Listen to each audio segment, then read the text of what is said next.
सत श्री अकाल friends, Ajay Sidana this side. I welcome you all on gills mentor e learning.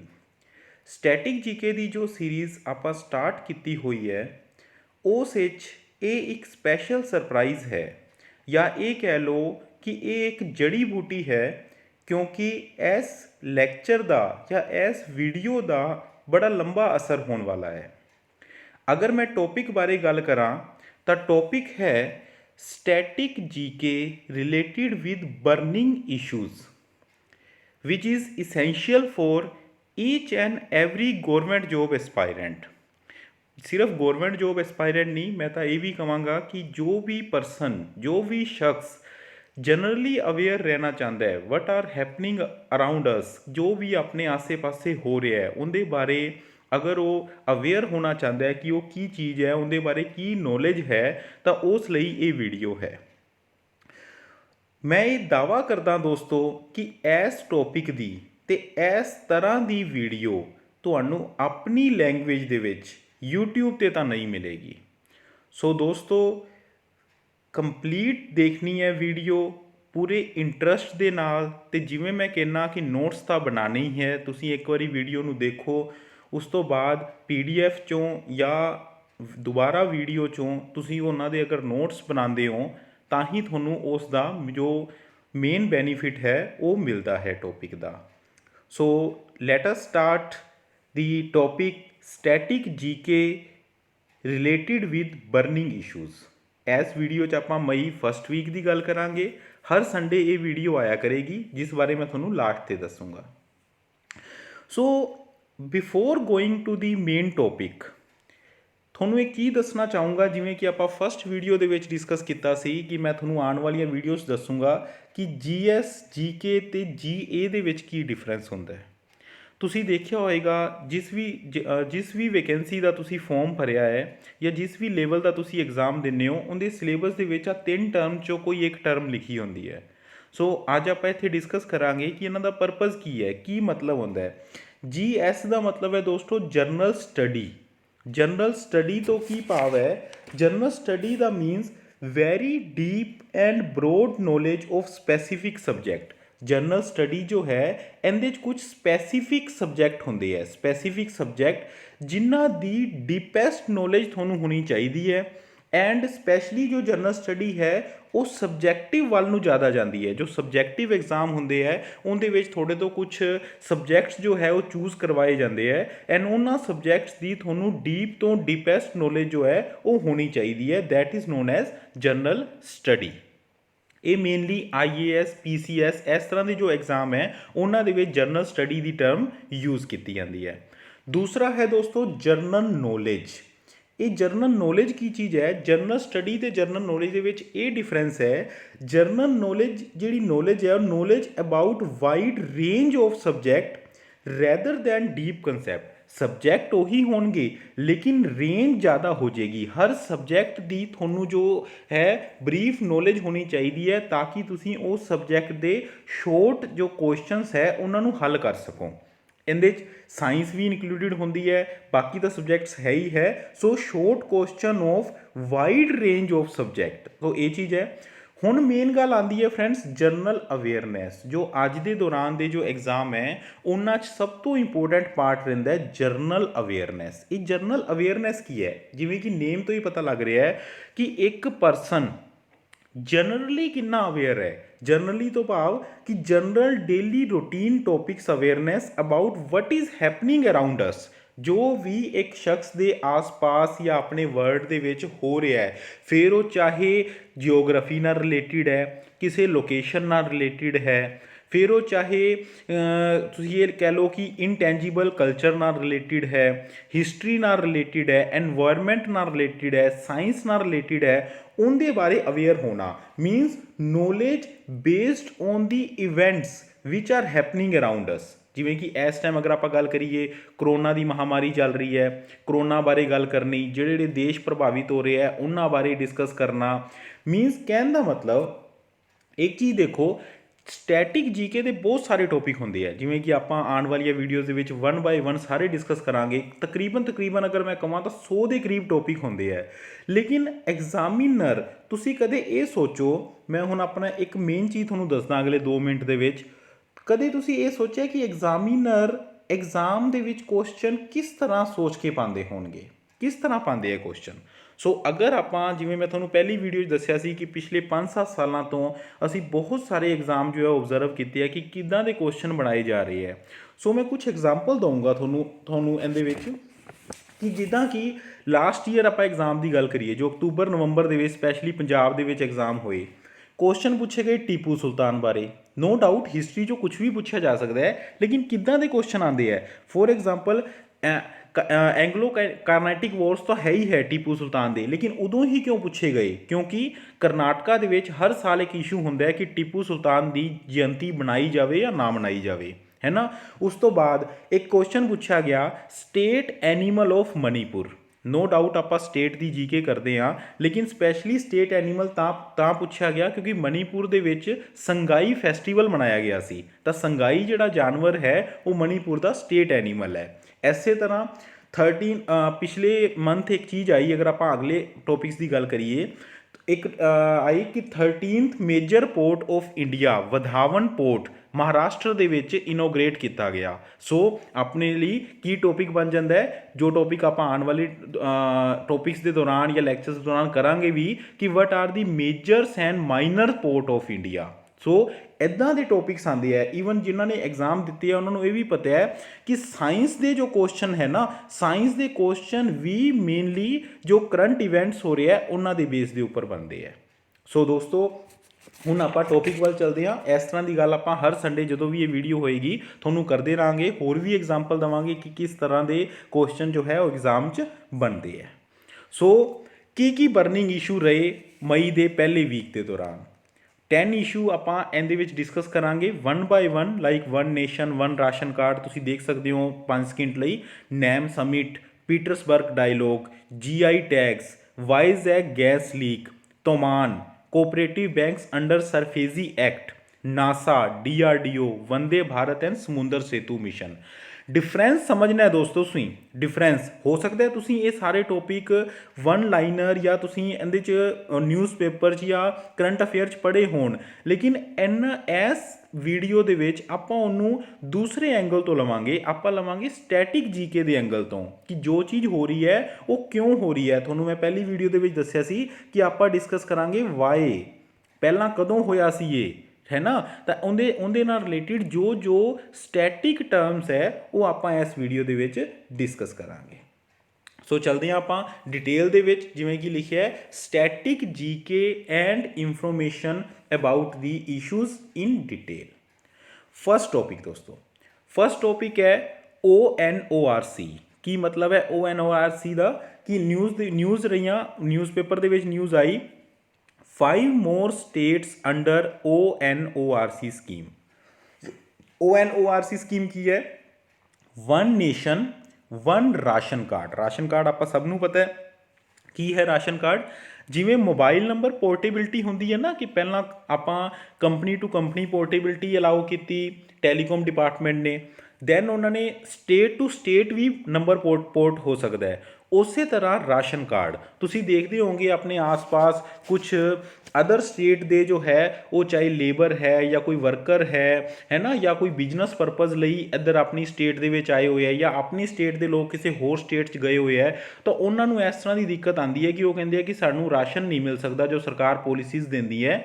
ਤੇ ਲਈ ਕਿਉਂ ਨਹੀਂ ਮਿਲ ਸਕਦਾ? ਕਿਉਂਕਿ ਸਾਡੇ ਕੋਲ ਜੋ ਰਾਸ਼ਨ ਕਾਰਡ ਹੈ ਉਹ ਸਾਡੇ ਕੋਲੋਂ ਫਲਾਣੀ ਸਟੇਟ ਦਾ ਹੈ। ਤਾਂ ਇਸ ਚੀਜ਼ ਨੂੰ ਕਰਨ ਵਾਸਤੇ, ਪੋਰਟੇਬਿਲਿਟੀ ਲੈ ਕੇ ਆਉਣ ਵਾਸਤੇ ਸਰਕਾਰ ਨੇ ਇੱਕ ਸਕੀਮ ਲੈ ਕੇ ਆਈ ਹੈ 1 nation 1 ration card scheme.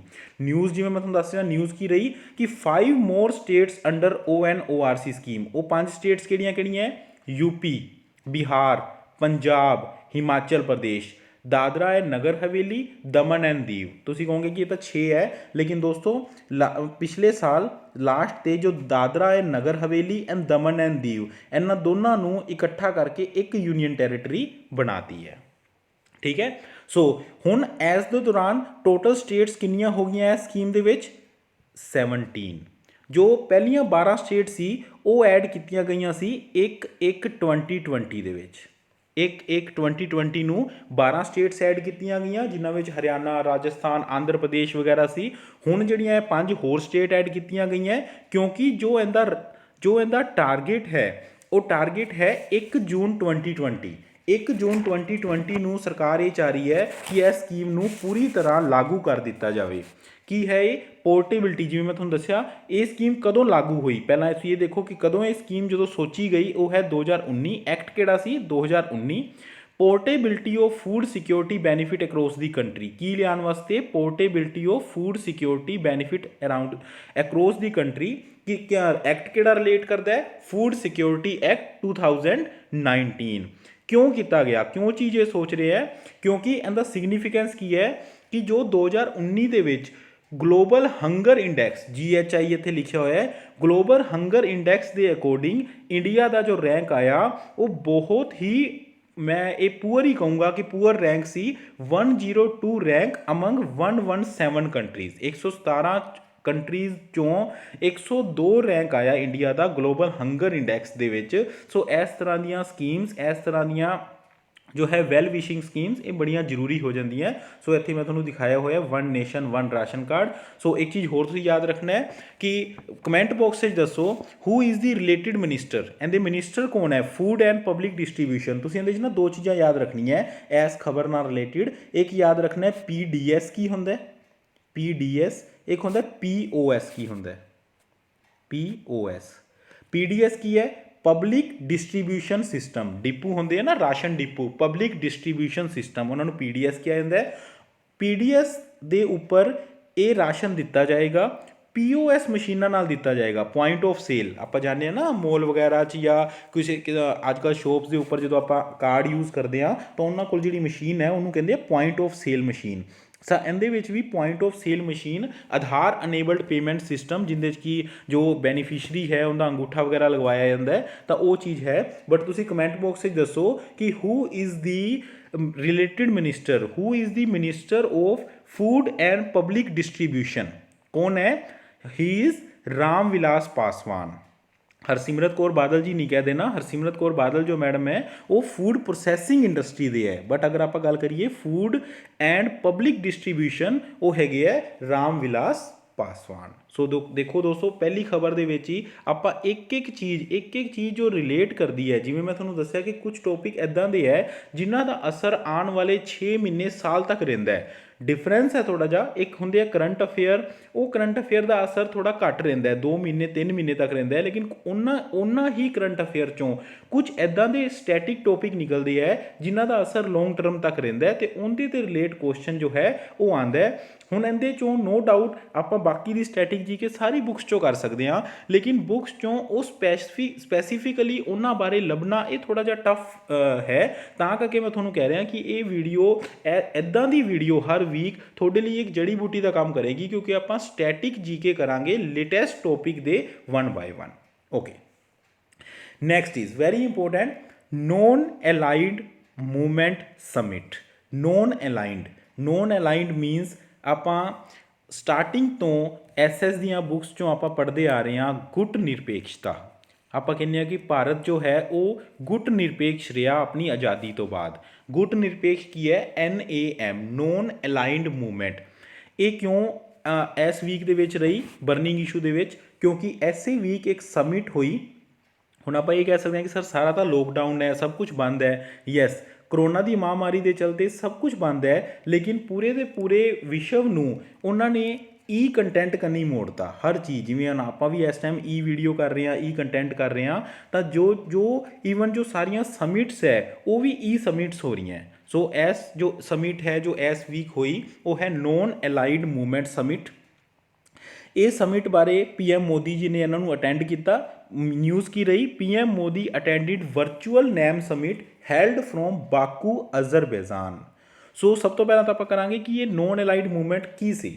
Non aligned movement ਜੋ ਹੈ ਨਾ ਫਰੈਂਡਸ, ਇਹ ਯੂਨਾਈਟਿਡ ਨੇਸ਼ਨ ਤੋਂ ਬਾਅਦ ਸਾਰੇ ਮੋਸਟਲੀ ਦੇਸ਼ਾਂ ਦਾ ਸਭ ਤੋਂ ਵੱਡਾ ਸਮੂਹ ਹੈ, ਕਿਉਂਕਿ ਇਹਦੇ ਵਿੱਚ 120 ਦੇ ਕਰੀਬ ਨੇਸ਼ਨ ਆਉਂਦੇ ਹੈ। Asian nation, African nation, even south American nation ਵੀ ਕਾਫੀ ਇਹਦੇ ਵਿੱਚ ਹੈ। ਤਾਂ ਇਸ ਤਰ੍ਹਾਂ ਦੇ ਨੇਸ਼ਨਸ ਜੋ ਹੈ ਇਹ 120 ਨੇਸ਼ਨਸ ਇਹਦੇ 'ਚ ਆਉਂਦੇ ਹੈ। ਇਹ ਕਿਉਂ ਆਏ? ਜਦੋਂ 1950 ਦੇ ਅਰਾਊਂਡ ਕਾਫੀ ਇਹਨਾਂ ਦੇਸ਼ਾਂ ਨੂੰ ਜਦੋਂ ਆਜ਼ਾਦੀ ਮਿਲੀ, ਉਸ ਟਾਈਮ 'ਤੇ ਸੈਕਿੰਡ ਵਰਲਡ ਵਾਰ ਵੀ ਹੋ ਕੇ ਹਟਿਆ ਸੀ।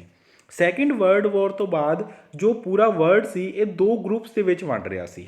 ਇੱਕ ਪਾਸੇ ਸੀ USSR, ਜਿਹਨੂੰ ਸੋਵੀਅਤ ਯੂਨੀਅਨ ਕਿਹਾ ਜਾਂਦਾ ਸੀ, ਐਂਡ ਦੂਸਰੇ ਪਾਸੇ ਸੀ USA।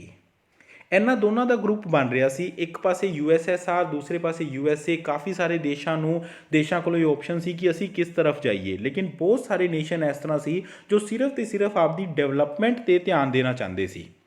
ਸੋ ਉਸ ਟਾਈਮ 'ਤੇ ਉਹਨਾਂ ਨੇ ਇਹ ਡਿਸਾਈਡ ਕੀਤਾ ਕਿ ਅਸੀਂ ਗੁੱਟ ਨਿਰਪੇਖ ਰਵਾਂਗੇ, ਅਸੀਂ ਨਾ ਇਸ ਵੱਲ ਜਾਵਾਂਗੇ ਨਾ ਅਸੀਂ ਇਸ ਵੱਲ ਜਾਵਾਂਗੇ, ਅਸੀਂ ਸਿਰਫ ਤੇ ਸਿਰਫ ਆਪਦਾ ਇਹਨਾਂ ਚੀਜ਼ਾਂ 'ਚੋਂ ਦੂਰ ਰਹਿ ਕੇ ਅਸੀਂ ਹਿਊਮਨ ਡਿਵੈਲਪਮੈਂਟ ਕਰਨੀ, ਆਪਦੀ ਡਿਵੈਲਪਮੈਂਟ ਕਰਨੀ ਜੋ ਹੈ ਮੇਨ ਅਸੀਂ ਹਿੱਸੇਦਾਰੀ ਕਰਾਂਗੇ। ਸੋ ਮੇਨਲੀ ਜੋ ਇਹਦੇ ਫਾਊਂਡਰ ਸੀ ਜੋ ਇਹ ਸਾਰੀਆਂ ਚੀਜ਼ਾਂ ਕੀਤੀਆਂ, ਜਿਨ੍ਹਾਂ ਨੇ ਮੇਨ ਰੋਲ ਨਿਭਾਇਆ ਉਹ ਸੀਗੇ Indian PM Jawahar Lal Nehru, Yugoslavia president Josip Tito, Egyptian president Gamal Abdel Nasser. So ਤੁਸੀਂ ਇਹਨਾਂ ਦੇ ਨਾਮ ਵੀ ਯਾਦ ਰੱਖਣੇ ਆ ਕਿ ਇਹ ਮੇਨ ਫਾਊਂਡਰ ਸੀ। ਮੇਨ ਜੋ ਇਹਦੀ ਐਸਟੈਬਲਿਸ਼ਮੈਂਟ ਹੋਈ ਵੈਸੇ ਸਟਾਰਟ ਹੋਈ 1955 ਤੋਂ। ਇਸ ਤਰ੍ਹਾਂ ਦੀਆਂ ਗੱਲ ਹੋਣੀਆਂ ਸਟਾਰਟ ਹੋਈਆਂ ਇੰਡੋਨੇਸ਼ੀਆ ਦੇ ਇੱਕ ਸ਼ਹਿਰ 'ਚੋਂ, ਬਟ ਮੇਨਲੀ ਜੋ ਐਸਟੈਬਲਿਸ਼ ਹੋਈ ਉਹ 1961 ਦੇ ਵਿੱਚ ਜਦੋਂ ਪਹਿਲੀ ਕਾਨਫਰੰਸ ਹੋਈ ਬੇਲਗ੍ਰੇਡ, ਉਦੋਂ ਇਹ ਐਸਟੈਬਲਿਸ਼ ਹੋਈ 1961। ਕੀ ਮੇਨ ਪ੍ਰਿੰਸੀਪਲ ਸੀ? ਜਿਵੇਂ ਮੈਂ ਤੁਹਾਨੂੰ ਦੱਸਿਆ ਕਿ ਇਹਨਾਂ ਸਾਰੇ ਦੇਸ਼ਾਂ ਨੇ ਇਹ ਡਿਸਾਈਡ ਕੀਤਾ ਕਿ ਅਸੀਂ ਕਿਸੇ ਗੁੱਟ ਦੇ ਵਿੱਚ ਜਾਣ ਦੀ ਬਜਾਏ ਅਸੀਂ ਤੁਸੀਂ ਇਹ ਲਗਾਓ ਕਿਉਂਕਿ ਸ਼ੀਤ ਯੁੱਧ ਦਾ ਟਾਈਮ ਸੀ, ਤਾਂ ਉਹਨਾਂ ਨੇ ਕਿਹਾ ਕਿ ਅਸੀਂ ਯੁੱਧ 'ਤੇ ਧਿਆਨ ਦੇਣ ਦੀ ਬਜਾਏ ਅਸੀਂ ਕਿਸ 'ਤੇ ਧਿਆਨ ਦੇਵਾਂਗੇ? ਆਪਦੀ ਡਿਵੈਲਪਮੈਂਟ 'ਤੇ, ਅਤੇ ਅਸੀਂ ਇੱਕ ਦੂਜੇ ਦਾ ਸਾਥ ਦੇਵਾਂਗੇ। ਅਤੇ ਉਹਦੇ ਵਿੱਚ ਕੀ ਹੋਏਗਾ? Mutual respect, mutual non aggression, ਕੋਈ ਯੁੱਧ ਦੀ ਨੀਤੀ ਨਹੀਂ ਹੋਏਗੀ।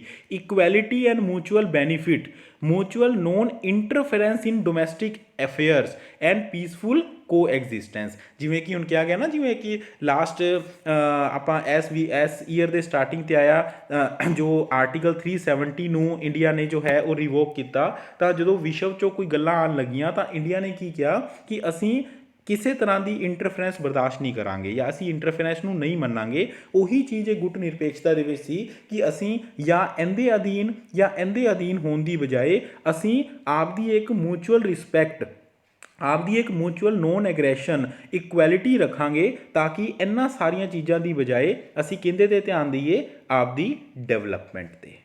Okay friends. Next, Petersberg dialogue, very important. ਕਿਸੇ ਵੀ ਐਗਜ਼ਾਮ ਦੇ ਵਿੱਚ ਸਭ ਤੋਂ ਇੰਪੋਰਟੈਂਟ ਹੁੰਦਾ ਐਨਵਾਇਰਨਮੈਂਟ।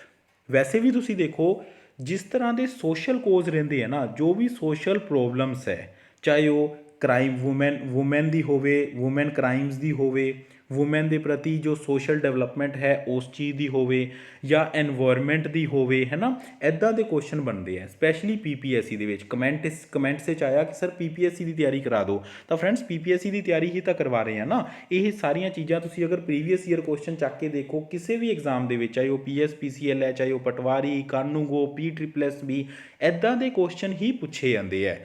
ਜਦੋਂ ਹੁਣ ਮੈਂ ਤੁਹਾਨੂੰ ਇਹਨਾਂ ਦੇ ਵਿੱਚ ਇਸ ਤਰ੍ਹਾਂ ਦੇ ਪ੍ਰੋਟੋਕੋਲ ਦੱਸੂਗਾ, ਤੁਸੀਂ ਕੋਈ ਵੀ ਐਗਜ਼ਾਮ ਚੱਕ ਲਓ ਪ੍ਰੀਵੀਅਸ ਈਅਰ, ਉਹਦੇ ਵਿੱਚ ਐਨਵਾਇਰਨਮੈਂਟ ਦੇ ਰਿਲੇਟਿਡ ਕੁਐਸਚਨ ਆਇਆ ਹੁੰਦਾ ਹੈ। ਕਿਸ ਤਰ੍ਹਾਂ ਦੇ ਕੁਐਸਚਨ ਹੁੰਦੇ ਹੈ? ਸੋ ਇਸ ਵਾਰੀ ਇੱਕ ਰਿਹਾ ਪੀਟਰਸਬਰਗ ਡਾਇਲੋਗ।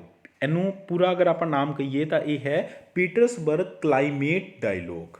ਸੋ ਕੀ ਨਿਊਜ਼ ਰਹੀ? India attends 11th session of Petersberg climate dialogue. ਕਿੰਨੇ ਹੋਸਟ ਕੀਤਾ ਜਰਮਨੀ। ਇਸ ਸਾਲ ਨਹੀਂ ਬਲਕਿ ਹਰ ਸਾਲ 11ਵਾਂ ਇਵੈਂਟ ਹੈ ਇਹ। ਹਰ ਸਾਲ ਇਹਨੂੰ ਯਾਦ ਰੱਖਣਾ, ਕੌਣ ਜੋ ਹੈ ਹੋਸਟ ਕਰਦਾ ਹੈ? ਜਰਮਨੀ। ਸੋ ਇਸ ਵਾਰੀ ਤਾਂ ਓਬਵੀਅਸਲੀ ਉਹਨਾਂ ਨੇ ਹੋਸਟਿੰਗ ਕਿਵੇਂ ਕੀਤੀ? ਹੋਸਟਿੰਗ ਹੀ ਕੀਤੀ ਕਿ ਇਹ ਇਵੈਂਟ ਵੀ ਜਿਹੜਾ ਸੀਗਾ ਉਹ ਜੋ ਹੈ ਉਹ ਇਵੈਂਟ ਹੀ ਹੋਇਆ, ਵਰਚੁਅਲ ਇਵੈਂਟ ਹੀ ਹੋਇਆ। ਕਦੋਂ ਐਸਟੈਬਲਿਸ਼ ਹੋਇਆ ਇਹ ਐਸਟੈਬਲਿਸ਼ ਹੋਇਆ 2010 ਦੇ ਵਿੱਚ। ਕਿਉਂ ਹੋਇਆ?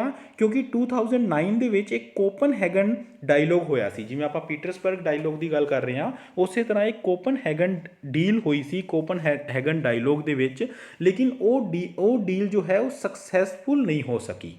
ਇਹ ਸਕਸੈਸਫੁਲ ਕਈ ਵਾਰੀ ਇਸ ਤਰ੍ਹਾਂ ਦੇ ਡਾਇਲੋਗ ਤਾਂ ਨਹੀਂ ਹੋ ਪਾਉਂਦੇ ਕਿ ਜੋ ਡਿਵੈਲਪਡ ਨੇਸ਼ਨ ਹੈ ਉਹ ਇਸ ਤਰ੍ਹਾਂ ਦੀ ਗੱਲ ਨੂੰ ਮੰਨਦੇ ਨਹੀਂ ਹੈ। कि जो डेवलपिंग नेशन है वो कहते हैं कि तुसी वातावरण ते कंट्रोल करो, तुसी वातावरण कन्नी ध्यान दिओ, तुसी CO2 की जो एमिशन है उन्होंने घटाओ ताकि ग्लोबल वार्मिंग घटे। लेकिन कई बारी जो डेवलप्ड नेशन है ਉਹ ਆਪਦੀ ਡਿਵੈਲਪਮੈਂਟ ਵੱਲ ਹੀ ਇੰਨਾ ਫੋਕਸ ਕਰਦੇ ਆ ਕਿ ਉਹ ਇਹਨਾਂ ਚੀਜ਼ਾਂ ਨੂੰ ਧਿਆਨ ਨਹੀਂ ਦਿੰਦੇ, ਤਾਂ ਕਰਕੇ ਕਈ ਵਾਰੀ ਕੁਝ ਤਰ੍ਹਾਂ ਦੀਆਂ ਜੋ ਡੀਲਸ ਹੁੰਦੀਆਂ ਉਹ ਕੈਂਸਲ ਹੋ ਜਾਂਦੀਆਂ ਜਾਂ ਉਹ ਅਨਸਕਸੈਸਫੁਲ ਰਹਿ ਜਾਂਦੀਆਂ।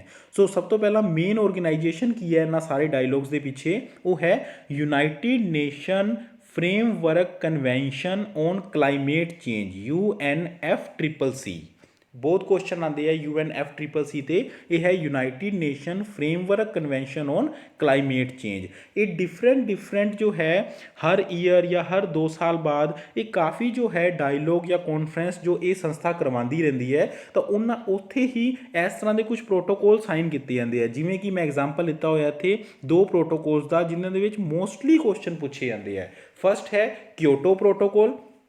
क्योटो प्रोटोकॉल जो इत्थे दिता गया है ये अपना ग्रीन हाउस गैसिस के उपर है। ग्रीन हाउस गैसिस ये 1997 ਦੇ ਵਿੱਚ साइन होया सी, लेकिन 2005 ਦੇ ਵਿੱਚ मेन क्वेश्चन जो आता है वो उदों ये आता है कि कदों एक्शन ਦੇ ਵਿੱਚ ਕਦੋਂ ਆਇਆ, ਤਾਂ ਕਿਓਟੋ ਪ੍ਰੋਟੋਕੋਲ ਐਕਸ਼ਨ ਦੇ ਵਿੱਚ ਆਇਆ 2005 ਦੇ ਵਿੱਚ। ਕਿਸ ਤਰ੍ਹਾਂ ਕੀ ਚੀਜ਼ ਸੀ ਇਹ, ਕਿਹਦੇ ਨਾਲ ਰਿਲੇਟ ਕਰਦਾ ਸੀ, ਗ੍ਰੀਨ ਹਾਊਸ ਗੈਸਿਸ ਨਾਲ। ਗ੍ਰੀਨ ਹਾਊਸ ਗੈਸਿਸ ਸਾਇੰਸ ਦੇ ਜੋ ਲੈਕਚਰ ਆਪਾਂ ਕੁਝ ਜਨਰਲ ਲੈਕਚਰ ਆਪਾਂ ਸਟੈਟਿਕ ਜੀਕੇ ਦੇ ਵਿੱਚ ਲਵਾਂਗੇ, ਉਦੋਂ ਤੁਹਾਨੂੰ ਡਿਟੇਲ ਦੇ ਵਿੱਚ ਵੀ ਦੱਸੂਗਾ ਕਿ ਕਿਸ ਤਰ੍ਹਾਂ ਦੀਆਂ ਗ੍ਰੀਨ ਹਾਊਸ ਗੈਸਿਸ ਹੁੰਦੀਆਂ, ਕਿਉਂਕਿ ਕਿਵੇਂ ਇਹ ਇਫੈਕਟ ਕਰਦੀਆਂ ਗਲੋਬਲ ਵਾਰਮਿੰਗ ਨੂੰ। ਦੈਨ ਦੂਸਰਾ ਹੈ ਪੈਰਿਸ ਐਗਰੀਮੈਂਟ। ਇਹ ਤਾਂ ਤੁਸੀਂ ਇਹ ਲਗਾ ਲਓ ਕਿ ਐਗਜ਼ਾਮੀਨਰ ਦਾ ਫੇਵਰੇਟ ਟੌਪਿਕ ਰਹਿੰਦਾ ਹੈ। Paris agreement, Rio de Janeiro agreement ਜਿਹੜਾ 1992 ਦੇ ਵਿੱਚ ਹੋਇਆ ਸੀ, ਜਦੋਂ ਇਹਦੀ ਜੋ ਹੈ ਐਸਟੈਬਲਿਸ਼ਮੈਂਟ ਹੋਈ ਸੀ UNFCCC ਦੇ ਵਿੱਚ 1992 ਦੇ ਵਿੱਚ ਅਰਥ ਸਮਿਟ ਦੇ ਵਿੱਚ। ਸੋ ਪੈਰਿਸ ਐਗਰੀਮੈਂਟ ਵੀ 2015 ਦੇ ਵਿੱਚ ਸਿਗਨੇਚਰੀ ਹੋਣ ਗਿਆ ਐਂਡ 2016 ਦੇ ਵਿੱਚ ਜੋ ਹੈ ਇਹਨੂੰ ਐਕਸ਼ਨ 'ਚ ਲਿਆਂਦਾ ਗਿਆ। ਇਹ ਵੀ ਕੀ ਕਹਿੰਦਾ ਹੈ, ਇਹ ਗਲੋਬਲ ਵਾਰਮਿੰਗ ਜੋ ਕੀ ਹੈ ਇਹ ਕਿਹਾ ਜਾਂਦਾ ਹੈ ਕਿ ਡਿਵੈਲਪਡ ਨੇਸ਼ਨ ਜਾਂ ਹਰ ਨੇਸ਼ਨ ਨੂੰ ਇਹ ਕਿਹਾ ਜਾਂਦਾ ਹੈ ਕਿ ਆਪਾਂ ਜੋ ਆਪਣਾ ਟੈਂਪਰੇਚਰ ਜੋ ਰਾਈਜ਼ਿੰਗ ਹੈ, ਆਪਾਂ ਕਹਿ ਰਹੇ ਹਾਂ ਕਿ ਹਰ ਸਾਲ ਟੈਂਪਰੇਚਰ ਰਾਈਜ਼ ਹੋ ਰਿਹਾ ਹੈ, ਉਹਨੂੰ ਕੰਟਰੋਲ ਕਰਨਾ 2 ਡਿਗਰੀ ਸੈਂਟੀਗ੍ਰੇਡ ਤੱਕ। ਪ੍ਰੀ ਇੰਡਸਟਰੀਲਾਈਜੇਸ਼ਨ ਜੋ ਫੇਜ਼ ਸੀਗਾ ਉਦੋਂ ਤੋਂ 2 ਡਿਗਰੀ ਸੈਂਟੀਗ੍ਰੇਡ ਈਵਨ 1.5 ਡਿਗਰੀ ਕਿਹਾ ਜਾਂਦਾ ਹੈ ਕਿ 1.5 ਡਿਗਰੀ ਤੱਕ ਹੀ ਕੋਸ਼ਿਸ਼ ਕਰਨਾ ਕਿ ਇਹਨੂੰ ਕੰਟਰੋਲ ਕੀਤਾ ਜਾ ਸਕੇ। ਸੋ ਇਹ ਜੋ ਸਮਿਟ ਸੀ ਫਰੈਂਡਸ, ਇਹ ਸਮਿਟ ਹਮੇਸ਼ਾ ਜੋ ਐਨਵਾਇਰਨਮੈਂਟ ਮਿਨਿਸਟਰ ਹੁੰਦੇ ਆ ਕੰਟਰੀਜ਼ ਦੇ ਉਹਨਾਂ ਦੇ ਨਾਲ ਇਹ ਰਿਲੇਟ ਕਰਦੀ ਹੈ। ਸੋ ਇੰਡੀਆ ਦੇ ਕਿੰਨਾ ਨੇ ਅਟੈਂਡ ਕੀਤੀ, ਇੰਡੀਆ ਦੇ ਜੋ ਐਨਵਾਇਰਨਮੈਂਟ ਐਂਡ ਕਲਾਈਮੇਟ ਚੇਂਜ ਦੇ ਜੋ ਮਿਨਿਸਟਰ ਹੈ ਉਹ ਹੈ ਸ਼੍ਰੀਮਾਨ ਪ੍ਰਕਾਸ਼ ਜਾਵੜੇਕਰ ਜੀ। ਇਹ ਇਹਨਾਂ ਦੀ ਪਿਕ ਵੀ ਲੱਗੀ ਹੋਈ ਹੈ। ਪ੍ਰਕਾਸ਼ ਜਾਵੜੇਕਰ ਜੋ ਹੈ ਇੰਡੀਆ ਦੇ ਮਿਨਿਸਟਰ, ਉਹਨਾਂ ਨੇ ਇਸ ਡਾਇਲੋਗ ਨੂੰ ਅਟੈਂਡ ਕੀਤਾ। ਨੈਕਸਟ ਆਉਂਦਾ ਦੋਸਤੋ GI tags. Very interesting topic. ਤੁਸੀਂ ਕਦੇ ਸੁਣਿਆ ਹੋਏਗਾ ਆਗਰਾ ਦਾ ਪੇਠਾ ਹੈ ਨਾ, बंगोली रसगुल्ला, बीकानेरी भुजिया, कोल्हापुरी चप्पल, ये सारे की चीज़ है, ये सारे है GI टैग्स। GI टैग की है, जियोग्राफिकल इंडिकेशन टैग। की हुंदा है जियोग्राफिकल इंडिकेशन टैग, तुहानूं मैं इत्थे दस्सिया भी है कि a geographical indication is a sign used on product that have a specific geographical origin and possess qualities or a reputation that are due to that origin। किसी स्पैसीफिकली ओरीजन नाल, किसी खास जलवायु नाल, किसी खास जगह नाल रिलेट करती हुई किसी चीज़ नूं जदों टैग दिता जाता है तो उस टैग नूं क्या जाता है, जियोग्राफिकली इंडिकेशन टैग। कौन दिंदा है इंडिया दे विच, ये इंडिया दे विच दिंदा है जियोग्राफिकल इंडिकेशन अथॉरिटी, जिसका हैडकुआटर है चेन्नई दे विच। इंडिया WTO का मैंबर है, वर्ल्ड ट्रेड ऑर्गेनाइजेशन, जिसका हैडकुआटर है जनेवा स्विट्जरलैंड ਦੇ ਵਿੱਚ।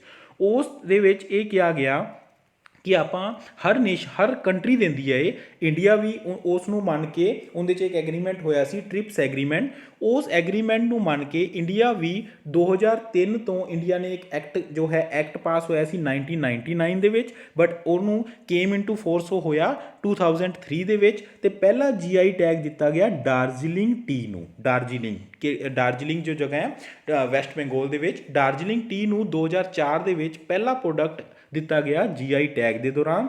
GI ਟੈਗ ਜੋ ਹੁੰਦਾ ਦੋਸਤੋ 10 ਈਅਰਸ ਲਈ ਵੈਲਿਡ ਹੁੰਦਾ ਹੈ। ਉਸ ਤੋਂ ਬਾਅਦ ਉਸ ਪ੍ਰੋਡਕਟ ਨੂੰ ਦੁਬਾਰਾ ਅਪਲਾਈ ਕਰਨਾ ਪੈਂਦਾ ਹੈ। ਆ ਦੇਖੋ ਤੁਹਾਡੇ ਸਾਹਮਣੇ ਇਹ GI ਟੈਗ ਦਾ ਮੈਂ ਦਿੱਤਾ ਹੋਇਆ ਹੈ। ਦੈਨ ਤੁਸੀਂ ਦੇਖੋ ਅਲੱਗ-ਅਲੱਗ ਚੀਜ਼ ਇਹ ਹੈ ਐਮਬਰੋਇਡਰੀ है ना। लास्ट ईयर ਹੁਣ ਤੁਸੀਂ ਕਹੋਗੇ ਕੁਐਸਚਨ, ਫਿਰ ਮੈਂ ਤੁਹਾਨੂੰ ਦੱਸੂਗਾ ਕੁਐਸਚਨਸ ਦੇ ਬਾਰੇ ਕਿ ਲਾਸਟ ਈਅਰ ਪਟਵਾਰੀ ਦੇ ਵਿੱਚ ਹੀ ਇਹ ਕੁਐਸਚਨ ਆਇਆ ਸੀਗਾ ਕਿ ਜੋ ਕਸ਼ੀਦਾ ਐਮਬਰੋਇਡਰੀ ਹੈ ਇਹ ਕਿਹੜੀ ਸਟੇਟ ਨਾਲ ਰਿਲੇਟ ਕਰਦੀ ਹੈ, ਇਹ ਕਿੱਥੋਂ ਦਾ GI ਟੈਗ ਹੈ। ਰਸਗੁੱਲਾ, ਇਲਾਇਚੀ, ਚੱਪਲ, ਬਲੈਕ ਰਾਈਸ, ਤਾਂ ਇਸ ਤਰ੍ਹਾਂ ਦੀ ਜੋ ਪ੍ਰੋਡਕਟ ਹੁੰਦੇ ਹੈ ਉਹਨਾਂ ਪ੍ਰੋਡਕਟਸ ਨੂੰ GI ਟੈਗ ਦਿੱਤਾ ਜਾਂਦਾ ਹੈ। ਤਾਂ ਇਸ ਟੈਗ ਬਾਰੇ ਆਪਾਂ ਗੱਲ ਕਰ ਰਹੇ ਹਾਂ। ਉਸ ਤੋਂ ਬਾਅਦ ਕੁਛ GI ਟੈਗ ਤੁਹਾਨੂੰ ਕੁਛ ਐਗਜ਼ਾਮਪਲ ਦਿੰਦੇ ਆ ਜੋ ਕਿ ਰੀਸੈਂਟ ਰਹੇ ਜਾਂ ਕੁਛ ਉਸ ਤੋਂ ਪਹਿਲਾਂ ਦੇ ਰਹੇ। ਰੀਸੈਂਟ ਤਾਂ ਜੋ ਨਿਊਜ਼ ਸੀ ਉਹ ਨਿਊਜ਼ ਸੀ ਕਿ ਕਸ਼ਮੀਰੀ ਸੈਫਰੋਨ ਨੂੰ GI ਟੈਗ ਦਿੱਤਾ ਗਿਆ। ਸੈਫਰੋਨ ਮੀਨਸ ਕੇਸਰ, ਕਸ਼ਮੀਰੀ ਕੇਸਰ ਨੂੰ GI ਟੈਗ ਦਿੱਤਾ ਗਿਆ, ਜਿਹੜਾ ਕਿ ਅਨੰਤਨਾਗ, ਪੁਲਵਾਮਾ ਤੇ ਸ਼੍ਰੀਨਗਰ ਏਰੀਆ ਦੇ ਵਿੱਚ ਹੁੰਦਾ ਹੈ, ਤਾਂ ਉਹਨੂੰ GI ਟੈਗ ਮਿਲਿਆ। ਬਾਕੀ ਹੋਰ ਕਿਹੜੇ GI ਟੈਗ ਰੀਸੈਂਟਲੀ ਨਿਊਜ਼ ਦੇ ਵਿੱਚ ਰਹੇ? ਫਸਟ ਹੈ ਚੈਕ ਹਾਓ, ਜਿਹੜਾ ਕਿ ਇੱਕ ਬਲੈਕ ਰਾਈਸ ਦੀ ਵੈਰਾਈਟੀ ਹੈ ਮਨੀਪੁਰ ਦੇ ਵਿੱਚ, black rice. Gorakhpur terracotta, Gorakhpur Uttar Pradesh, terracotta ਇਹ ਜਿਹੜੀ ਕਲੇ ਹੁੰਦੀ ਹੈ ਨਾ, ਕਲੇ ਨੂੰ ਪਕਾ ਕੇ ਜੋ ਹੈ ਅਲੱਗ-ਅਲੱਗ ਸ਼ੇਪਸ ਬਣਾਈਆਂ ਜਾਂਦੀਆਂ, ਡਿਫਰੈਂਟ ਸੁਰਾਈ, ਡਿਫਰੈਂਟ ਬਰਤਨ ਬਣਾਏ ਜਾਂਦੇ ਹੈ, ਡਿਫਰੈਂਟ ਖਿਲੌਣੇ ਬਣਾਏ ਜਾਂਦੇ ਹੈ, ਉਹ ਹੈ ਗੋਰਖਪੁਰ ਟੈਰਾਕੋਟਾ। ਦੈਨ ਹੈ ਕਾਡਾਲਾਈ ਮਿਠਾਈ, ਮਿਠਾਈ ਕਹਿ ਦਿੰਦੇ ਆ ਇੱਥੇ, ਇਹ ਤਮਿਲਨਾਡੂ ਦਾ ਹੈ। ਦੈਨ ਤਮਿਲਨਾਡੂ ਦੇ ਹੀ ਕਾਫੀ ਸਾਰੇ ਹੈ ਜਿਨ੍ਹਾਂ ਨੂੰ ਲਾਸਟ ਈਅਰ ਮਿਲਿਆ ਸੀ ਡਿੰਡੀਗੂ ਲੋਕਸ, ਕਦਾਂਬੀ ਸਾੜੀਜ਼, ਕੋਡਾਈ ਕੈਨਾਲ ਮਲਾਈ ਪੋਂਡੂ, ਜਿਹੜਾ ਕਿ ਇੱਕ ਲਹਿਸੂਨ ਗਾਰਲਿਕ ਹੈ ਤਮਿਲਨਾਡੂ ਦਾ। ਤਿਰੂਰ ਬੈਟਲ ਵਾਈਨ ਕੇਰਲਾ ਦੀ। ਕਾਂਧਾਮਲ ਹਲਦੀ, ਕਾਂਧਾਮਲ ਕਹਿ ਦਿੰਦੇ ਆ, ਕਾਂਧਾਮਲ ਹਲਦੀ ਉੜੀਸਾ ਦੀ। ਫੈਨੀ, ਫੈਨੀ ਤੁਸੀਂ ਜ਼ਰੂਰ ਸੁਣਿਆ ਹੋਏਗਾ, ਫੈਨੀ ਹੈ ਗੋਆ ਦੀ।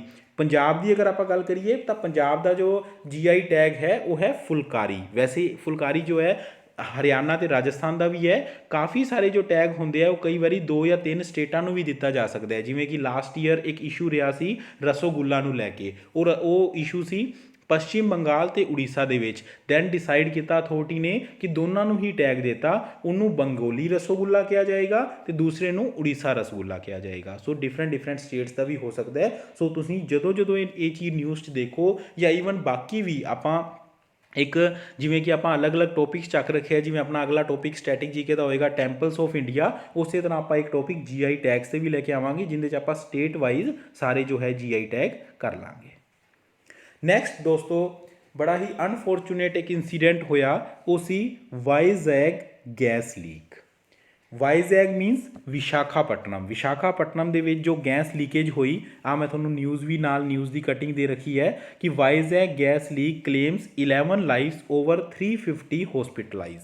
ਸੋ ਇਹਦੇ ਤੋਂ ਆਪਾਂ ਕੀ ਨੌਲੇਜ ਕੀ ਲੈਣੀ ਹੈ ਕਿ ਕੰਪਨੀ ਦਾ ਕੀ ਨੇਮ ਸੀ? LG polymer. LG ਪੋਲੀਮਰ ਇੱਕ ਕੰਪਨੀ ਸੀ ਆਂਧਰ ਪ੍ਰਦੇਸ਼ ਦੇ ਆਊਟਸਕਰਟਸ ਦੇ ਵਿੱਚ। ਵੈਸੇ ਤਾਂ ਇਹ ਜੋ ਕੰਪਨੀ ਹੈ ਇਹ ਫੈਕਟਰੀ ਲੋਕਡਾਊਨ ਦੇ ਚਲਦੇ ਬੰਦ ਸੀ, ਇਹਨੂੰ ਖੋਲ੍ਹਣ ਦੀ ਤਿਆਰੀ ਸੀ, ਲੇਕਿਨ ਉਸ ਤੋਂ ਪਹਿਲਾਂ ਹੀ ਇੱਕ ਦਿਨ ਦੇਖਾ ਗਿਆ ਕਿ ਰਾਤ ਨੂੰ 2 ਵਜੇ ਦੇ ਕਰੀਬ ਉਹਦੇ ਜੋ ਬੋਇਲਰਸ ਹੈ ਉਹਨਾਂ ਬੋਇਲਰਸ 'ਚੋਂ ਗੈਸ ਲੀਕ ਹੋਣ ਲੱਗ ਗਈ, ਕੰਟੇਨਰਸ 'ਚੋਂ। ਗੈਸ ਕਿਹੜੀ ਸੀ? ਸਟਾਈਰੀਨ। ਯਾਦ ਰੱਖਣਾ, ਸਟਾਈਰੀਨ ਇੱਕ ਵਿਸ਼ੈਲੀ ਗੈਸ ਹੁੰਦੀ ਹੈ ਜੋ ਹਿਊਮਨ ਬਲੱਡ ਨਾਲ ਮਿਲ ਕੇ ਇੱਕ ਵਿਸ਼ੈਲਾਪਨ ਬਣਾ ਦਿੰਦੀ ਹੈ। ਸੋ ਇਸ ਤਰ੍ਹਾਂ ਦੀ ਇਸ ਗੈਸ ਦਾ ਯੂਜ਼ ਕਿੱਥੇ ਕੀਤਾ ਜਾਂਦਾ? ਜਿਹੜੀ ਵੀ ਪਲਾਸਟਿਕ ਮੇਕਿੰਗ ਜੋ ਕੰਪਨੀਜ਼ ਹੁੰਦੀਆਂ ਨਾ, ਜਿਹੜੀਆਂ ਕਿ ਡਿਫਰੈਂਟ ਪਲਾਸਟਿਕਸ ਬਣਾਉਂਦੀਆਂ, ਫੈਨ ਬਲੇਡ ਦਾ ਪਲਾਸਟਿਕ, ਫੈਨ ਕੱਪ ਦਾ ਪਲਾਸਟਿਕ, ਜਾਂ ਇਸ ਤਰ੍ਹਾਂ ਦੇ ਪਲਾਸਟਿਕ ਜਿਨ੍ਹਾਂ ਦੇ ਵਿੱਚ ਕੋਸਮੈਟਿਕ ਪ੍ਰੋਡਕਟਸ ਆਉਂਦੇ ਹੈ, ਸੋ ਉੱਦਾਂ ਦੇ ਪਲਾਸਟਿਕ ਬਣਾਉਣ ਦੀ ਜੋ ਕੰਪਨੀ ਹੈ ਉਹਦੇ 'ਚ ਸਟਾਈਰੀਨ ਹੁੰਦੀ ਹੈ। ਸਟਾਈਰੀਨ ਵੈਸੇ ਆਪਣੇ ਥੋੜ੍ਹੇ ਬਹੁਤ ਆਪਣੀ ਵਾਤਾਵਰਣ 'ਚ ਵੀ ਹੁੰਦੀ ਹੈ, ਲੇਕਿਨ ਬਹੁਤ ਹੀ ਥੋੜ੍ਹੀ ਮਾਤਰਾ 'ਚ ਹੁੰਦੀ ਹੈ। ਸੋ ਜੋ ਸਟਾਈਰੀਨ ਗੈਸ ਉਹਦੇ ਤੋਂ ਲੀਕ ਹੋਈ, ਅਕੋਰਡਿੰਗ ਟੂ ਕੰਪਨੀ ਵਾਲੇ ਕੀ ਕਹਿ ਰਹੇ ਹੈ ਕਿ ਜਦੋਂ ਇਹ ਬੰਦ ਸੀਗਾ ਟੈਂਪਰੇਚਰ ਦੇ ਕਰਕੇ ਜੋ ਹੈ ਉਹ ਗੈਸ ਦਾ ਪੋਲੀਮਰਾਈਜੇਸ਼ਨ ਆਪਣੇ ਆਪ ਸਟਾਰਟ ਹੋ ਗਿਆ, ਜਿਹਦੇ ਨਾਲ ਇਹ ਗੈਸ ਲੀਕ ਹੋਈ। ਬਟ ਇਹਦੇ ਤੋਂ ਆਪਾਂ ਇੱਕ ਚੀਜ਼ ਦੇਖਣੀ ਹੈ ਕਿ ਐਸੇ ਨਾਲ ਰਿਲੇਟ ਕਰਦਾ ਜੋ ਹੈ ਇੱਕ ਇਨਸੀਡੈਂਟ ਹੋਇਆ ਸੀ। ਉਹ ਇਨਸੀਡੈਂਟ ਸੀ ਆਪਣਾ ਜੋ ਹੈ ਦਸੰਬਰ 1984 ਦੇ ਵਿੱਚ ਭੋਪਾਲ ਗੈਸ ਕਾਂਡ। ਸੋ ਭੋਪਾਲ ਗੈਸ ਕਾਂਡ ਬਾਰੇ ਵੀ ਤੁਸੀਂ ਯਾਦ ਰੱਖਣਾ ਹੈ। ਭੋਪਾਲ ਗੈਸ ਕਾਂਡ ਜੋ ਹੋਇਆ ਸੀ ਉਹਦੇ 'ਚ ਜਿਹੜੀ ਗੈਸ ਸੀਗੀ ਉਹ ਕੀ ਸੀ? Methyl isocyanate. ਉਹਦੇ ਵਿੱਚ ਵੀ ਦੋਸਤੋ 4000 ਦੇ ਕਰੀਬ ਲੋਕਾਂ ਦੀ ਡੈਥ ਹੋਈ ਸੀ ਤੇ 5 ਲੱਖ ਦੇ ਕਰੀਬ ਲੋਕ ਜੋ ਹੈ ਉਹ ਅਫੈਕਟ ਹੋਏ ਸੀ। ਤਾਂ ਤੁਸੀਂ ਉਸ ਬਾਰੇ ਯਾਦ ਰੱਖਣਾ ਹੈ, ਭੋਪਾਲ ਗੈਸ ਟ੍ਰੈਜਡੀ। ਨੈਕਸਟ ਆਪਣਾ ਟੌਪਿਕ ਜੋ ਇੱਕ ਬਰਨਿੰਗ ਇਸ਼ੂ ਰਿਹਾ ਉਹ ਰਿਹਾ ਟੋਮਾਨ। ਇਹ ਟੋਮਾਨ ਕੀ ਚੀਜ਼ ਹੈ? ਟੋਮਾਨ ਹੈ ਈਰਾਨ ਦੀ ਨਿਊ ਕਰੰਸੀ। न्यूज़ की रही, Iran slashed 4 zeros from its bank note, कि ईरान ने अपने बैंक नोट्स तो 4 जीरोआं डिलीट करतियां। ਇਹਦਾ ਕੀ ਮਤਲਬ ਹੈ, ईरान ਦੇ ਵਿੱਚ ਇੱਕ ਟਰਮ ਯੂਜ਼ ਕੀਤੀ ਜਾਂਦੀ ਸੀ ਟੋਮਾਨ, ਪਹਿਲਾਂ ਵੀ ਯੂਜ਼ ਕੀਤੀ ਜਾਂਦੀ ਹੈ, ਜਿਹਦਾ ਮਤਲਬ ਹੁੰਦਾ ਸੀ 10 ਰਿਆਲ। ਰਿਆਲ ਕੀ ਹੈ, ईरान ਦੀ ਕਰੰਟ ਕਰੰਸੀ। ईरान ਦੀ ਜੋ ਰਾਜਧਾਨੀ ਹੈ ਉਹ ਹੈ तेहरान ਐਂਡ ਉਹਦੀ ਜੋ ਕਰੰਸੀ ਹੈ ਉਹ ਹੈ ਰਿਆਲ। ਇਹ ਇੱਕ ਟਰਮ ਯੂਜ਼ ਕੀਤੀ ਜਾਂਦੀ ਸੀ ਟੋਮਾਨ, ਟੋਮਾਨ ਦਾ ਮਤਲਬ ਸੀ 10 ਰਿਆਲ। ਲੇਕਿਨ ਹੁਣ ਜੋ ਇਹਨਾਂ ਦੀ ਸਰਕਾਰ ਨੇ ਜੋ ਇਹ ਅਪਰੂਵ ਕੀਤਾ ਹੈ, ਉਹ ਕੀ ਅਪਰੂਵ ਕੀਤਾ ਕਿ ਇੱਕ ਟੋਮਾਨ ਕਿੰਦੇ ਬਰਾਬਰ ਹੋਏਗਾ, 10,000 ਰਿਆਲਸ ਦੇ। 10,000 ਇਹ ਕਿਉਂ ਕੀਤਾ ਤੁਸੀਂ ਸਮਝੋ, ਜਿਵੇਂ ਆਪਾਂ ਕਹਿ ਰਹੇ ਹਾਂ ਨਾ ਕਿ ਆਪਣਾ ਇੱਕ ਪੈਸਾ, ਅਗਰ ਆਪਾਂ ਪੈਸੇ ਦੀ ਗੱਲ ਕਰੀਏ, ਅਗਰ ਆਪਾਂ ਕਿਸੇ ਨੂੰ 10 ਰੁਪਏ ਦੇਣੇ ਹੈ ਤਾਂ ਆਪਾਂ ਇਹ ਵੀ ਕਹਿ ਸਕਦੇ ਨਾ ਵੀ ਆਪਾਂ 1000 ਪੈਸਾ ਦੇ ਰਹੇ ਹਾਂ, ਹੈ ਨਾ। ਤਾਂ ਉਸੇ ਤਰ੍ਹਾਂ ਈਰਾਨ ਦੇ ਵਿੱਚ ਰਿਆਲ ਚੱਲਦਾ ਹੈ ਪੈਸੇ ਦੇ ਰੂਪ ਦੇ ਵਿੱਚ। ਜਿਵੇਂ ਕਿ ਅਗਰ ਆਪਾਂ ਇੱਕ US$ ਦੀ ਗੱਲ ਕਰੀਏ ਤਾਂ ਇਹ ਕਿੰਨੇ ਰਿਆਲ ਦੇ ਬਰਾਬਰ ਹੈ, 1,56,000 ਰਿਆਲ ਦੇ ਬਰਾਬਰ। ਲੇਕਿਨ ਹੁਣ ਇਹਨਾਂ ਨੇ ਕੀ ਕੀਤਾ, ਇਹਨਾਂ ਨੇ 4 ਜ਼ੀਰੋਜ਼ ਰਿਮੂਵ ਕਰਤੀਆਂ। 4 ਜ਼ੀਰੋ ਮੀਨਸ ਹੁਣ ਅਗਰ ਆਪਾਂ $1 ਦੀ ਗੱਲ ਕਰਾਂਗੇ ਤਾਂ ਉਹ ਕਿੰਦੇ ਬਰਾਬਰ ਹੋਏਗਾ, 15.6 ਟੋਮਾਨ ਦੇ ਬਰਾਬਰ। ਇਹ ਕਿਉਂ ਕੀਤਾ, ਕਿਉਂਕਿ ਜੋ ਉਹਨਾਂ ਦੀ ਕਰੰਸੀ ਹੈ ਰਿਆਲ, ਇਹਦੀ ਦਿਨ ਬਾਏ ਦਿਨ ਡੀਗ੍ਰੇਡੇਸ਼ਨ ਹੋ ਰਹੀ ਸੀ। ਡੀਗ੍ਰੇਡੇਸ਼ਨ ਦੇ ਕਾਫੀ ਰੀਜ਼ਨ ਸੀਗੇ। ਡੀਗ੍ਰੇਡੇਸ਼ਨ ਦਾ ਰੀਜ਼ਨ ਸ਼ੁਰੂ ਹੋਇਆ Islamic revolution 1979, then Iraq Iran war ਜੋ 1989 'ਚ ਹੋਇਆ ਸੀ, ਜਿਹਨੂੰ ਖਾੜੀ ਯੁੱਧ ਦੀ ਸੰਗਿਆ ਦਿੱਤੀ ਜਾਂਦੀ ਹੈ। ਜਾਂ ਜੋ ਇਹਨਾਂ ਦੇ ਪ੍ਰੀਵੀਅਸ ਪ੍ਰੈਜ਼ੀਡੈਂਟ ਸੀ ਮਹਿਮੂਦ ਅਹਿਮਦ, ਉਹਨਾਂ ਦਾ ਜੋ ਟੈਨਿਓਰ ਸੀਗਾ ਉਹਦੇ ਵਿੱਚ ਕਾਫੀ ਜੋ ਡੀਗ੍ਰੇਡੇਸ਼ਨ ਹੋਈ। ਐਂਡ ਮੇਨ ਜਿਵੇਂ ਆਪਾਂ ਗੱਲ ਕਰੀਏ ਉਹ ਰਿਹਾ ਕਿ ਜਦੋਂ US ਨੇ 2015 ਦੇ ਵਿੱਚ ਆਪਦੇ ਆਪ ਨੂੰ ਨਿਊਕਲੀਅਰ ਡੀਲ ਤੋਂ ਅਲੱਗ ਕਰ ਲਿਆ। ਸੋ ਈਰਾਨ ਦੀ ਜੋ ਕਰੰਸੀ ਸੀ ਇਹ ਦਿਨ ਬਾਏ ਦਿਨ ਡੀਗ੍ਰੇਡ ਹੁੰਦੀ ਗਈ। ਸੋ ਇਹਨਾਂ ਨੇ ਕੋਸਮੈਟਿਕ ਚੇਂਜ ਨੂੰ ਲੈ ਕੇ ਆਂਦੇ ਇਹਨਾਂ ਨੇ ਕੀ ਕੀਤਾ, ਆਪਦੀ ਜੋ ਕਰੰਸੀ ਹੈ ਉਹਨੂੰ ਜੋ ਹੈ ਉਹਨੂੰ ਇੱਕ ਅਲੱਗ ਸੰਗਿਆ ਦਿੱਤੀ ਕਿ ਉਹਨੂੰ ਇੱਕ ਹਾਈ ਅਗਰ ਆਪਾਂ ਇਹ ਕਹੀਏ ਕਿ ਇੱਕ ਸੁਪਰ ਯੂਨਿਟ ਬਣਾਤਾ ਉਸ ਕਰੰਸੀ ਦਾ, ਜਿਹਨੂੰ ਕਿ ਤੋਮਾਨ ਦੀ ਸੰਗਿਆ ਦਿੱਤੀ। ਨੈਕਸਟ ਆਉਂਦੇ ਦੋਸਤੋ ਸਰਫੇਜ਼ਾਈ ਐਕਟ। ਵੈਸੇ ਤਾਂ ਤੁਸੀਂ ਕਹੋਗੇ ਕਿ ਇਹ ਬੈਂਕਿੰਗ ਲਈ ਜ਼ਿਆਦਾ ਹੈ, ਨਹੀਂ, ਬਟ ਕਈ ਵਾਰੀ SSC ਜਾਂ ਸਟੇਟ ਐਗਜ਼ਾਮਸ ਦੇ ਵਿੱਚ ਵੀ ਇੱਦਾਂ ਦੇ ਕੁਐਸਚਨ ਪੁੱਛ ਲਏ ਜਾਂਦੇ ਹੈ।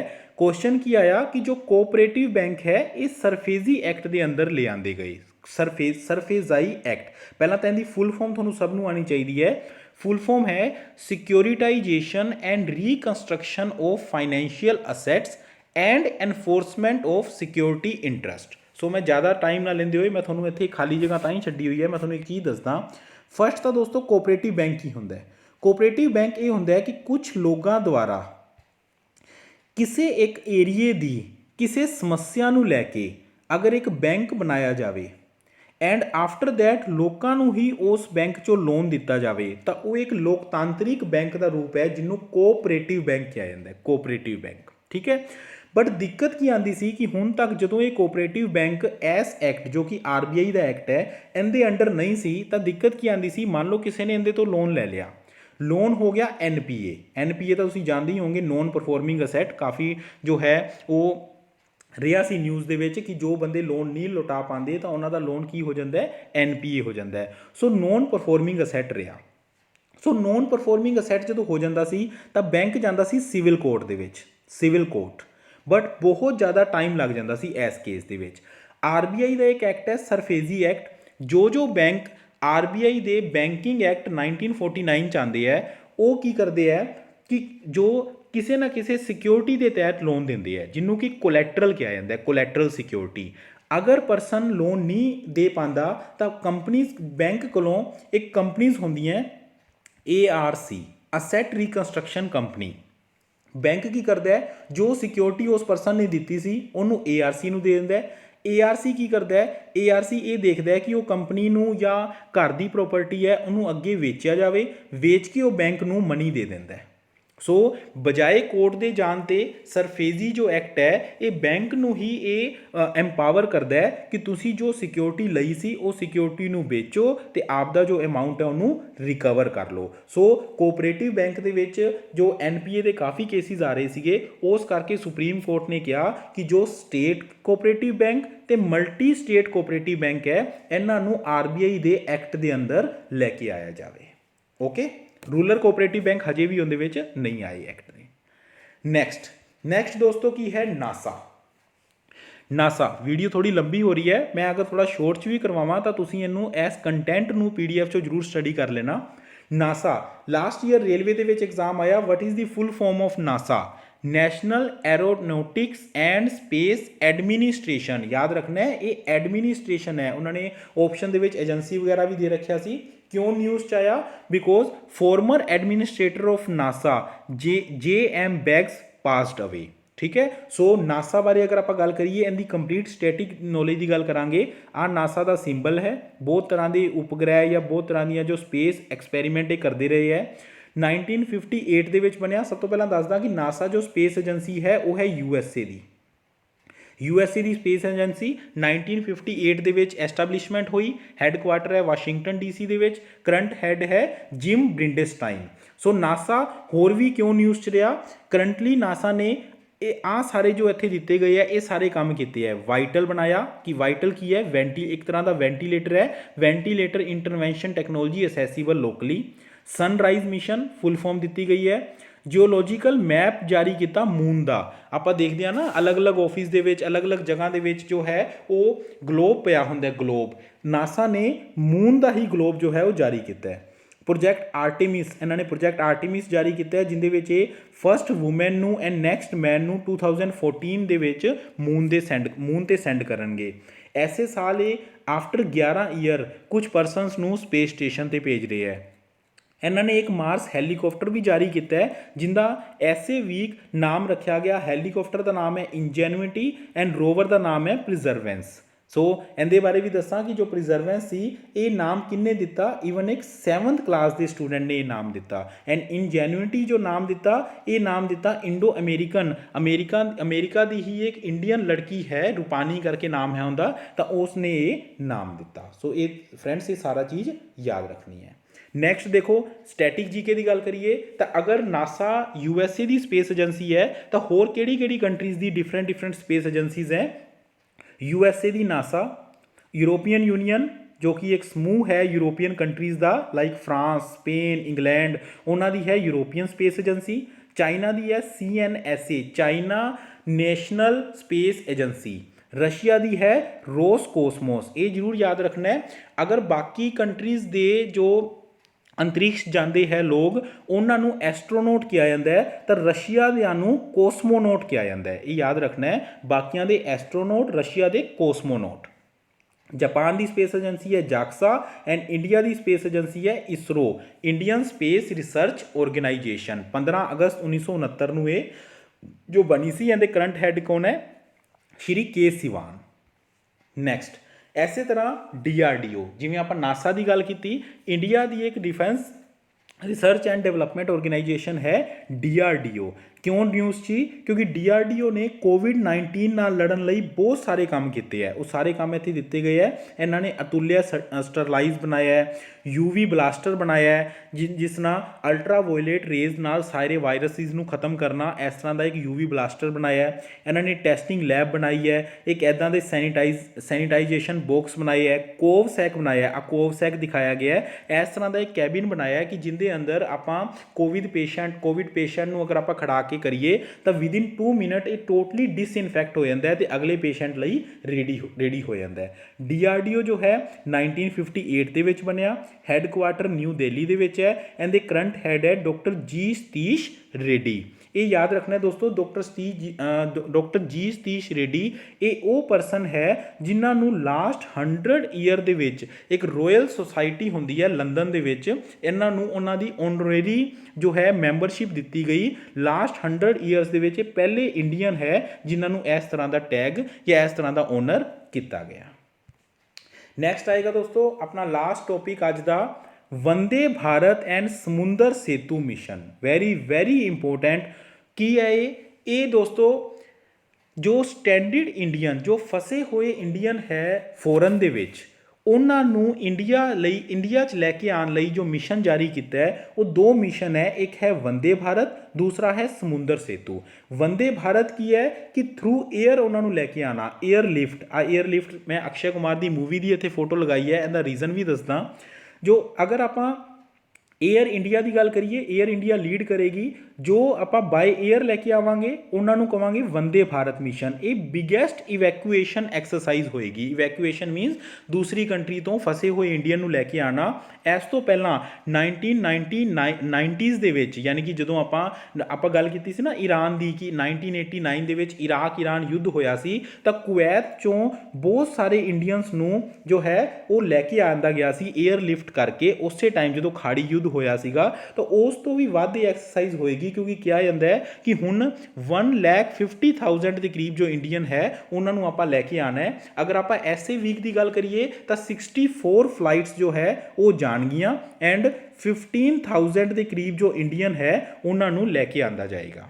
ਤੇ ਐਸੇ ਤਰ੍ਹਾਂ ਜਦੋਂ ਥਰੂ ਵਾਟਰ ਜਾਂ ਥਰੂ ਆਪਾਂ ਵਾਟਰਵੇਜ਼ ਲੈ ਕੇ ਆਵਾਂਗੇ ਤਾਂ ਉਹਨਾਂ ਨੂੰ ਕਹਿੰਦੇ ਸਮੁੰਦਰ ਸੇਤੂ ਮਿਸ਼ਨ, ਜਿਹੜਾ ਕਿ ਫਸਟ ਸ਼ੁਰੂ ਕੀਤਾ ਗਿਆ ਹੈ ਮਾਲਦੀਵਸ ਚੋਂ ਕੁਝ ਇੰਡੀਅਨਸ ਨੂੰ ਲੈ ਕੇ ਆਏ ਹੈ।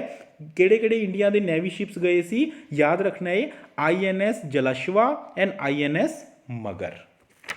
ਸੋ ਦੋਸਤੋ ਡਿਟੇਲ ਹੋਰ ਵੀ ਕਰਾਈ ਜਾ ਸਕਦੀ ਸੀ, ਲੇਕਿਨ ਟਾਈਮ ਜ਼ਿਆਦਾ ਹੋ ਰਿਹਾ, ਵੀਡੀਓ ਲੰਬੀ ਹੋ ਰਹੀ ਹੈ। ਸੋ ਦੋਸਤੋ ਆਪਾਂ ਇੱਥੇ ਹੀ ਇਸ ਟੌਪਿਕਸ ਨੂੰ ਖਤਮ ਕਰਾਂਗੇ। ਇਸ ਤਰ੍ਹਾਂ ਦੀ ਵੀਡੀਓਜ਼ ਆਪਾਂ ਲੈ ਕੇ ਆਉਂਦੇ ਰਵਾਂਗੇ, ਠੀਕ ਹੈ। ਸੋ ਲੈਕਚਰ ਅੱਛਾ ਲੱਗਿਆ ਦੋਸਤੋ ਤਾਂ ਲਾਈਕ ਕਰਨਾ ਹੈ, ਸ਼ੇਅਰ ਕਰਨਾ ਹੈ। ਤੁਹਾਡੀ ਫੀਡਬੈਕ ਬਹੁਤ ਇੰਪੋਰਟੈਂਟ ਹੋਏਗੀ ਇਸ ਲੈਕਚਰ ਦੀ ਕੰਟੀਨਿਊਸ਼ਨ ਲਈ। ਹਰ ਸੰਡੇ ਆਪਾਂ ਇਸ ਟੌਪਿਕ ਦੀ ਵੀਡੀਓ ਲੈ ਕੇ ਆਵਾਂਗੇ, but rest is depend on your feedback guys. So, okay guys, stay safe, stay at homes, Rab Rakha.